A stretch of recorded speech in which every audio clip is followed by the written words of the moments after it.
My name is Claire Mercer. I'm 31 years old, and the day I buried my baby girl, I stood beside a tiny white casket completely alone while my phone kept vibrating in my coat pocket with messages I refused to open. I already knew what they were: laughter, music, sunlight bouncing off blue water, a pool party. Less than an hour earlier, my mother had left me a voicemail that turned my blood cold. She told me to stop making everything so dramatic. She told me my brother's event had important guests and that people were counting on the family to show up. Then she said the words that split my life into before and after. It's just a baby. My hands didn't shake when I heard it. They went still. I signed the funeral papers, listened to the pastor ask whether I wanted a private family moment, and almost laughed because there was no family behind me. There was only me, one folded blanket that still smelled like baby lotion, and a grief so sharp it felt cleaner than anger. All my life I had been the daughter expected to understand, forgive, and stay quiet. The easy one, the dependable one, the one who never made a scene, never ruined anyone else's good time, never demanded more than scraps of attention.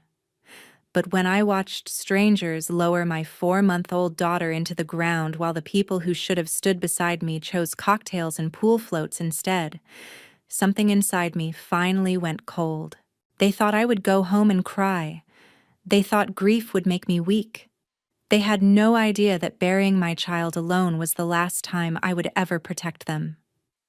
If your own family chose comfort over your pain, would you forgive them? Or would that be the day you stopped making excuses for them forever? Growing up in Scottsdale, Arizona, I learned early that in our house, love was measured in applause, and applause always followed my younger brother, Chase Mercer. My father, Daniel, used to say Chase had the kind of confidence that made people trust him with anything, while my mother, Susan, loved calling him our little star in front of church friends, neighbors, teachers, anybody who would listen. Chase smiled easily, spoke like every room belonged to him, and somehow turned even average achievements into family celebrations. If he made junior varsity, there was a steak dinner.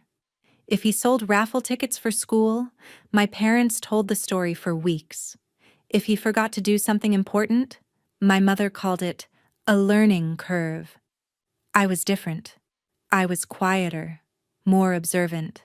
The girl who drew for hours, got straight A's, and learned not to expect much when I did something well because there was always a reason it mattered less than whatever Chase had going on. When I won a statewide youth art competition at 17, my mother hugged me in the auditorium lobby, took one quick photo, then whispered that we had to leave early because Chase had a charity golf mixer with some country club kids, and those connections matter. I remember standing there with my certificate still in my hand, watching my parents rush me through a side exit while other families stayed to celebrate their daughters. A year later, when I got accepted into Arizona State and announced I wanted to study education and art, my father smiled the way people smile when they're trying not to be rude and said, "That's nice, Claire, but I hope you know teaching won't exactly make you independent." 2 days later, Chase mentioned that he might try real estate one day because he liked talking to people. And suddenly, my parents were telling everyone he had natural business instincts. That was our family in a sentence. I did the work. He got the mythology. By the time I became an elementary school art teacher in Scottsdale, I was already used to being called practical, sweet, reliable. All the words people use when they want your labor but not your spotlight. My job fit the role perfectly. I spent my days helping children feel seen, noticed, encouraged, and then came home to a family that treated me like I should be grateful just to be included. Meanwhile, Chase, now a luxury real estate agent who sold desert view homes to people with more money than taste, became exactly the kind of son my parents had always imagined. He wore tailored shirts, drove a leased BMW, posted photos beside infinity pools and million-dollar listings, and talked about Building a network, the same way preachers talk about faith. My mother loved introducing him at every gathering. "This one's going places," she'd say, hand on his arm, eyes shining. About me, she said things like, "Claire is so nurturing," which sounded kind until you heard the difference. Chase was the future. I was useful. That old imbalance followed us into adulthood so naturally that by the time I noticed how deeply it still shaped my life, I'd already spent years adapting to it. I stopped sharing good news unless someone asked. I learned to smile through interruptions. I got very good at shrinking my own feelings to keep the peace. And the worst part was that I kept hoping one major milestone, one undeniable life event, would finally force my family to see me clearly. I just never imagined the milestone would be motherhood, or that even that wouldn't be enough. When I got pregnant with my daughter, I was 29, newly separated from a man who had proven he could disappear. The second responsibility stopped being romantic, and terrified in ways I didn't always admit out loud. But beneath the fear, there was hope. Real, humiliating hope. I thought maybe this baby would change the shape of my family. I thought maybe my parents would soften when they saw me becoming a mother. I thought maybe Chase would stop treating every conversation like a competition once there was an actual infant in the room. I thought a lot of foolish things back then because I still wanted to believe blood meant something sacred. My daughter Rosie was born early after a difficult pregnancy and spent her first weeks under careful medical supervision. She was tiny, red-faced, stubborn, and perfect. The first time she curled her fingers around mine, I felt a kind of love so fierce it made every old wound look smaller. Suddenly, I understood what protection was supposed to feel like. I sent my parents photos from the hospital, videos of Rosie yawning, her first soft noises, the way she scrunched her nose in her sleep. My mother always responded eventually, but never the way I hoped. "Cute little thing," she texted once, then followed it with, "Don't forget Chase's open house brunch on Saturday." Another time, I sent a video of Rosie smiling in her bassinet, and Susan replied with a heart emoji before asking if I could help address envelopes for Chase's upcoming client appreciation event, because my handwriting looked classier than his. My father was slightly better in tone but not in substance. Daniel would say, "How's the baby?" And then, 30 seconds later, pivot into a story about Chase showing a house to a former NFL player. It was as if Rosie existed in their minds as a sentimental side note, while Chase's social calendar remained the main plot. I tried to ignore it. I was exhausted, recovering, grading art projects, waking every few hours to feed a fragile newborn, and still somehow making excuses for people who could not be bothered to prioritize me. But the pattern became impossible to miss. When Rosie had a breathing scare and I spent an entire night in the emergency room, my mother told me she was sorry but couldn't leave because she had promised to help organize a poolside networking celebration for Chase at a Paradise Valley estate the next day. "You know how important these clients are," she said, as if that explained anything. When I asked my father if he could at least stop by the hospital for an hour, he answered, "Claire, your mother is overwhelmed and Chase has a lot riding on this. Keep us updated." Keep us updated, like I was a weather app, not their daughter, not the mother of their grandchild lying under fluorescent hospital lights. Rosie came home, but she remained medically vulnerable. I learned to live with monitors, specialist appointments, the constant pulse of low-level fear. Through all of it, Chase kept orbiting through family life like a man convinced the universe should never dim his lighting. He had recently started dating the daughter of a wealthy developer, and suddenly, everything in my parents' world revolved around whether this relationship would lead to bigger clients, bigger circles, better status. Susan talked about the girlfriend's family the way people talk about winning lottery numbers. Daniel started calling Chase, the one who's finally going to elevate this family. I remember hearing that while bouncing Rosie on my shoulder after a hard feeding and thinking, so what am I then? What is she? Still, I kept reaching. I invited my parents to Rosie's 4-month blessing at church. Susan said she had a conflict with one of Chase's listing launches. I asked Daniel if he could come by to hold her so I could shower after a rough week. He told me his back was acting up, then posted a photo that afternoon from a rooftop lunch with Chase and some investors. By the time Rosie's health began to worsen for real, some stubborn part of me already knew I was going to be alone. The doctors warned me as gently as they could that her condition was unstable. I sent that update to the family group chat. Chase responded 3 hours later with a thumbs up and praying, then posted a story from a luxury pool install at a client property. Susan called that night, but not to ask what I needed. She wanted to know whether I thought moving the date of Chase's poolside celebration would look weak to the kind of people he was trying to impress. I stared at the wall while she talked and realized she wasn't even hearing herself anymore. My daughter was fighting to live, and my mother was asking me to weigh in on the optics of a party. A few weeks later, Rosie died in my arms just before dawn. The world did not shatter the way movies promise. It narrowed. The nurses were kind. The room was too quiet. My body still expected her weight even after they took her from me. I called my parents first because some reflex older than logic made me do it. Susan didn't answer. Daniel did. Listened for exactly 6 seconds, then said, "Your mother's in the middle of final setup for Chase's event, Claire. We'll figure something out." That was the moment hope finally started to rot. Rosie's funeral was set for 2 days later. I texted the date, the time, the chapel address, the cemetery location. Susan replied with a single message. "We'll try." Chase never acknowledged it at all. On the morning of Rosie's funeral, the sky over Phoenix was hard and bright in that cruel Arizona way, like even sunlight had no mercy left. I dressed in black, with hands that felt detached from the rest of me, wrapped Rosie's blanket into my coat bag because I couldn't stand the thought of leaving it behind, and drove to the chapel in silence.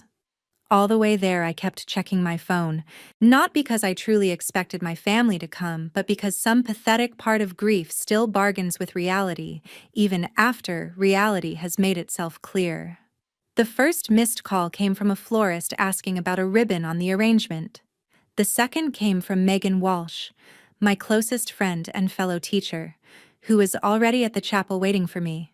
Then, 23 minutes before the service, Susan's voicemail arrived. I still remember every word, because they branded themselves into me.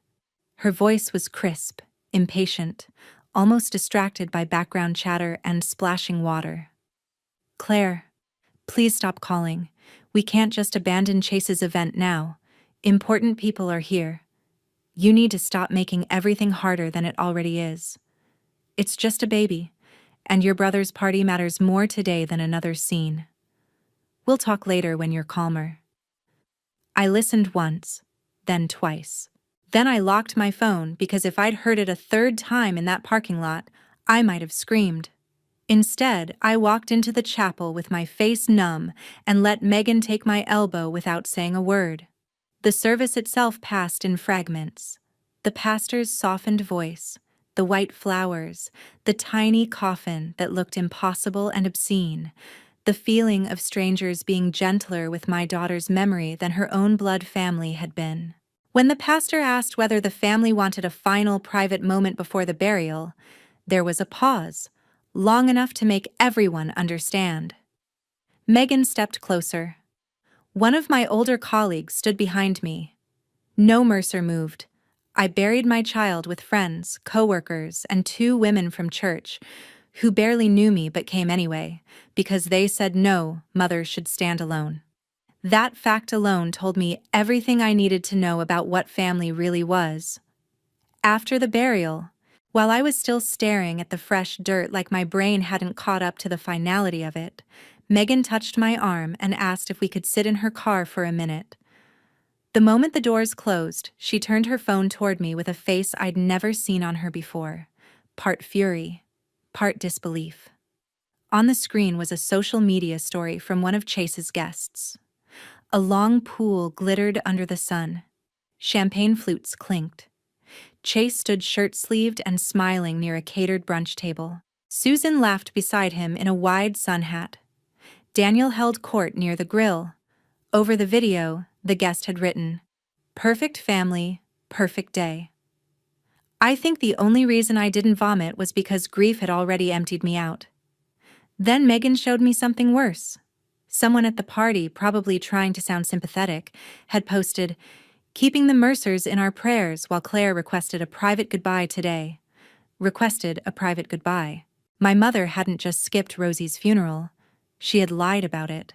She had turned my abandonment into my preference, my isolation into her excuse. That lie changed something in me more sharply than the voicemail had. Cruelty was one thing. Cruelty performed as innocence was another. I sat in Megan's passenger seat, still in my funeral clothes, and listened to the air conditioner hum while my mind suddenly became very clear. Not louder, not wilder, just coldly precise. I opened my phone and saved Susan's voicemail to 3 places. I screenshotted my funeral texts with the date and time. I screenshotted the unanswered calls I had made that morning. I took a photo of Rosie's memorial program resting in my lap. I saved the pool party story. Then I asked Megan to send me every screenshot she had from guests claiming I wanted privacy. She did it instantly. "Claire," she said carefully, "whatever you're thinking, make sure it's for you, not for them." I looked down at the folded blanket in my hands and realized that for the first time in my life, those two things were the same. This wasn't about causing drama. This wasn't about revenge in the childish sense. It was about refusing to let the people who abandoned my daughter also control the story of her funeral. It was about truth. And truth, I had finally learned, can ruin the right people faster than any scream. The service ended just after noon. Chase's event, according to the tagged stories, was still in full swing. Important guests were still there. His girlfriend's family was there. Potential clients were there. The church crowd my mother cared about was there. My family had chosen the place where appearances mattered most. Fine. That was where the truth would meet them. I did not drive home. I sat with Megan in the cemetery parking lot, built one message, tore it apart, rebuilt it, then saved it as a note until I could breathe without shaking. It was not a rant. It was not theatrical. It was simple, documented, impossible to dismiss. By the time I finally turned the key in the ignition, I knew exactly what I was going to do. They had spent my daughter's funeral protecting a pool party. I was about to make that choice cost them everything they valued most. I waited until the hour when parties are loudest and people are least prepared to be ashamed. At 2:17 p.m., parked under a mesquite tree outside a pharmacy because I needed somewhere ordinary to do something irreversible, I opened the Mercer family group chat, the extended relatives thread Susan used for holidays, and a contact list Megan had helped me build from names tied to the pool party posts. I didn't send different messages. I sent one. It read, Since several people were told I requested privacy today, I wanted to share what was actually said to me when my parents chose Chase's pool party over Rosie's funeral. My daughter was buried at noon. I buried her without her grandparents. Attached are the funeral program, the time I sent the details, the unanswered calls, and the voicemail my mother left while I was on my way to the chapel. Underneath, I attached the photo of Rosie's memorial program, the screenshots of my texts with the funeral date and chapel address, the missed calls from that morning, and the audio file. Then I pressed send. For 5 seconds, nothing happened. Then the message showed delivered, then read. Then chaos moved faster than thought. My phone lit up first with Susan's name. I let it ring once and decline. Daniel called next, then Chase, then 3 relatives, then Susan again. I ignored them all and watched the incoming message thread begin to split open. My Aunt Linda replied first with, "Susan, please tell me this is fake." A cousin wrote, "What voicemail?" Another relative, one of the churchwomen who adored my mother, sent, "Claire, surely there's been some misunderstanding." Before I could even decide whether to answer, a news story appeared online from the party. The camera was shaky now. No music. Someone had panned toward a cluster of guests standing still with phones in hand. In the background, I could hear a woman say, "Oh my God," and another voice whisper, "She said what?" I didn't need a front row seat to imagine the rest. Somewhere beside that pool, one guest had opened my message, then another, until the lie my parents had been floating through that afternoon dissolved all at once. I finally answered Chase on the 4th call, because I wanted at least one of them to hear how calm I was. He didn't bother with hello. "What the hell is wrong with you?" he shouted, his voice cracking with panic more than grief. "Do you have any idea who is here? Do you know what you've just done?" I leaned back in my seat and stared at the strip mall pharmacy sign across from me. "Yes," I said. "I told the truth." He swore, then dropped his voice as if moving away from guests. "You couldn't wait? You couldn't have handled this privately?" The nerve of that almost made me laugh. "Privately?" I said. "Like Rosie's funeral? Like the private moment where your mother said she mattered less than your party?" He started to say it wasn't his fault, that this had nothing to do with him, that important people were hearing things out of context. I cut him off. "It had everything to do with you," I said. "Everything always does in this family. Today was just the first time I stopped protecting that." He went silent for a beat, then snapped, "You're ruining my life over one voicemail." And there it was, the purest thing he'd said all day. Not over a dead child. Not over what his parents had done. Over one voicemail. Over consequences. "No," I answered. "Your life is being ruined by the truth your family told when they thought I would stay quiet." I hung up before he could answer. 10 minutes later, Megan texted me a screenshot from someone still at the party. Susan stood near the shallow end of the pool with her face white and stretched, one hand over her mouth, while Daniel argued with a tall man in linen beside the catering table. Chase's girlfriend, Hadley, was nowhere near him. Another guest had posted a single line over a blank black story. "Some things are too ugly to celebrate through." I won't pretend I felt joy in that moment. Revenge stories always make it sound like vindication tastes sweet. Mine tasted like adrenaline and ash. My daughter was still gone. No message could change that. But what I did feel was release, the kind that comes when truth finally leaves your body and stops poisoning you from the inside. My phone buzzed again. This time it was Hadley, Chase's girlfriend, whose number I only had because she once texted me about a baby shower registry. Her message was short. Did Susan really say that? I sent the audio file alone. Nothing else.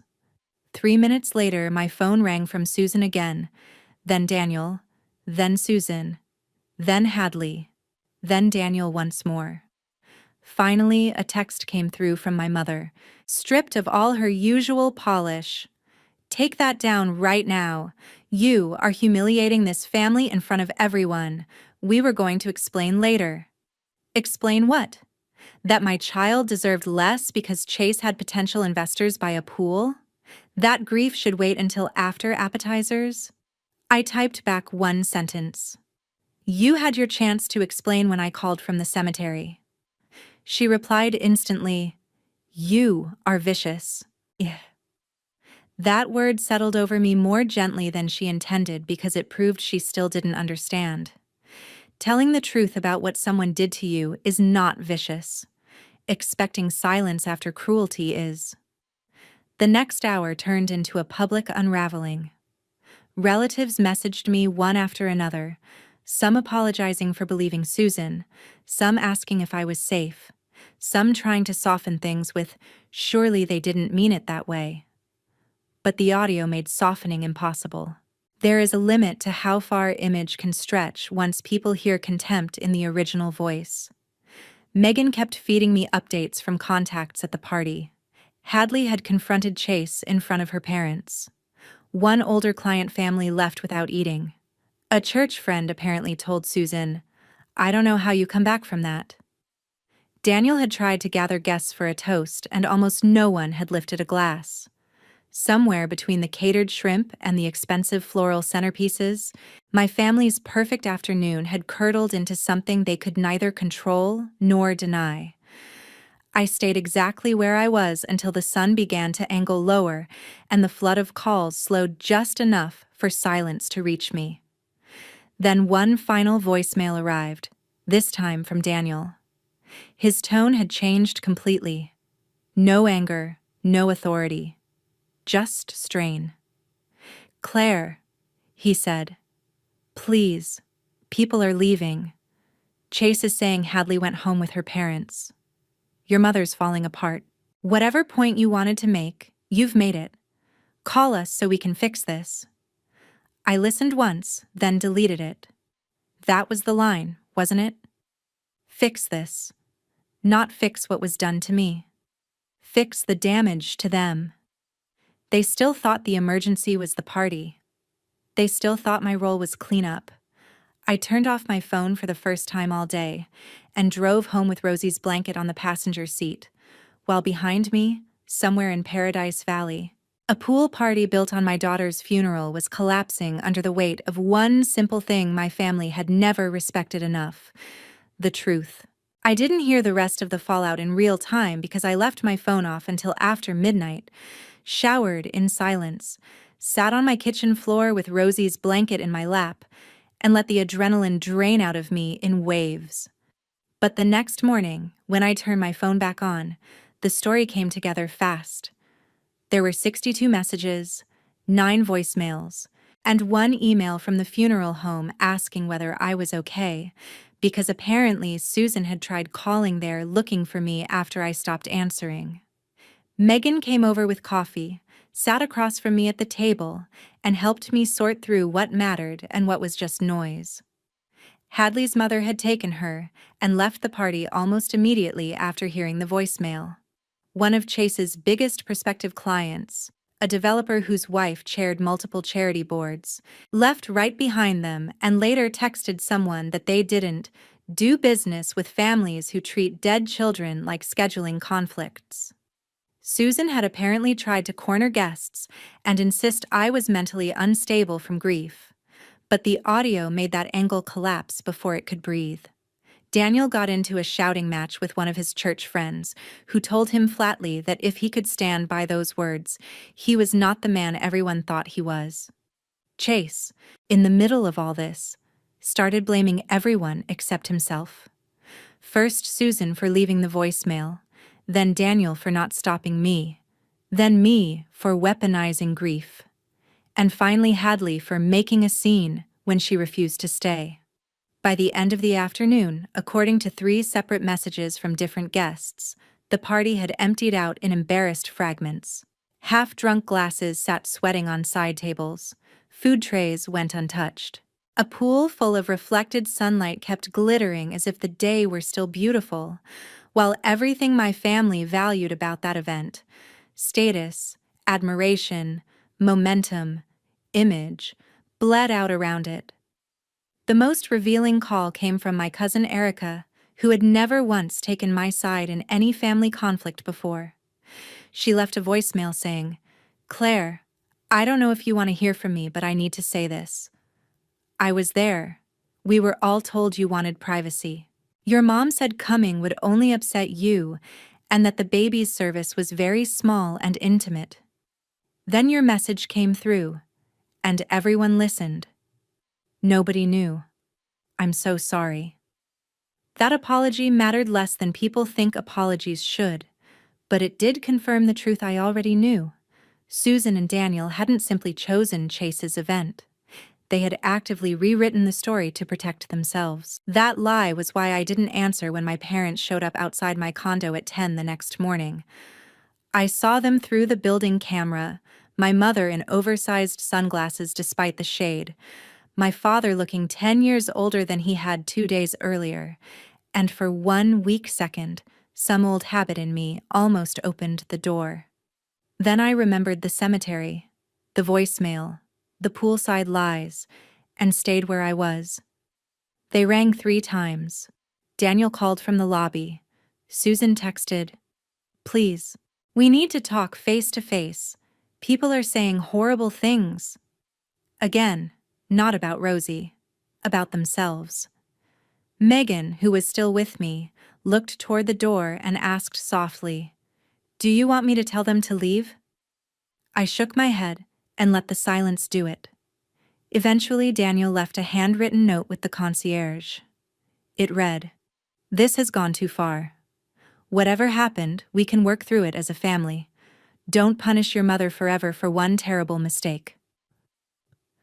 One terrible mistake. That phrase enraged me more than any yelling could have, because it reduced the whole architecture of my life into a single unfortunate moment, as if Rosie's funeral were a random slip rather than the predictable climax of decades of favoritism.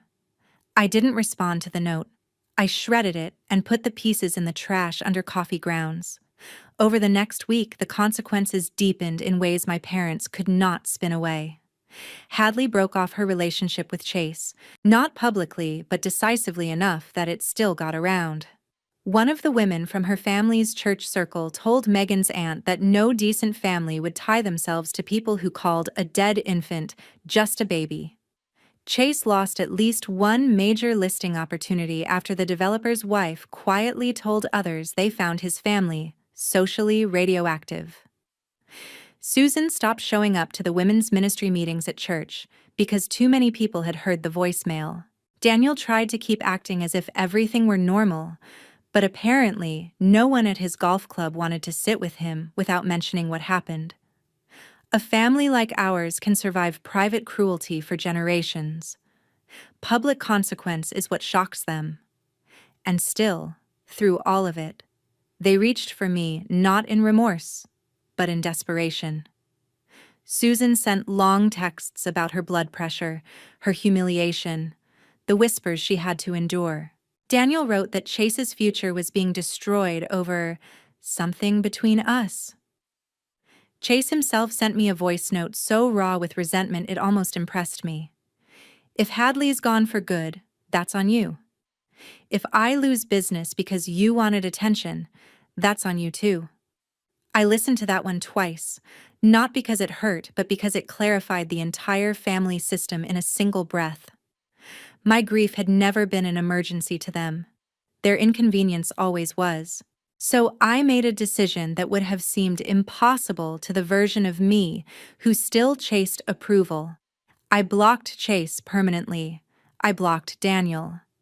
I blocked Susan after sending one final message. I buried Rosie alone.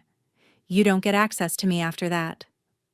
Then I contacted an attorney and wrote formal instructions limiting any future contact to email through legal representation if necessary. I wasn't doing it for drama. I was doing it because grief already exhausted me enough without allowing the architects of that grief to keep entering my space. 2 weeks later, there was a memorial donation drive at my school for bereaved mothers, something Megan had quietly organized in Rosie's name with the principal's help.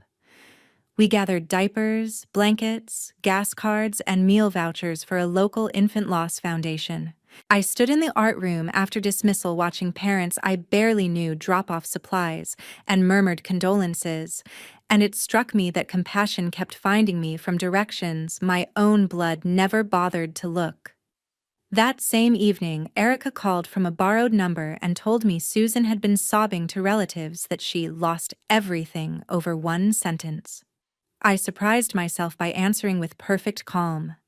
No, she lost everything over the truth in that sentence. That was the difference my family would never understand. They thought the collapse started when I hit send. It started when they taught themselves that my pain ranked below Chase's convenience. I just refused to keep carrying the lie. Months later, I heard through extended family that Chase had moved to a smaller brokerage. Susan had withdrawn from most of the social circles she once controlled like oxygen, and Daniel had become the kind of man people politely nodded to without inviting anywhere. I don't celebrate those details the way some viewers might want revenge to be celebrated. I don't dance around my living room because their reputation's cracked, but I also don't mourn it. A consequence is not a tragedy just because it finally lands where it belongs. The truly satisfying part, if I'm honest, wasn't watching them fall. It was realizing I no longer needed them to rise. The day I stopped trying to rescue their image was the day I finally began rescuing my own life. And for a daughter like me, raised to disappear behind everyone else's needs, that felt more radical than revenge ever could. The first holiday after Rosie's funeral was Thanksgiving, and for the first time in my adult life, I did not spend a single second wondering whether I should be the bigger person.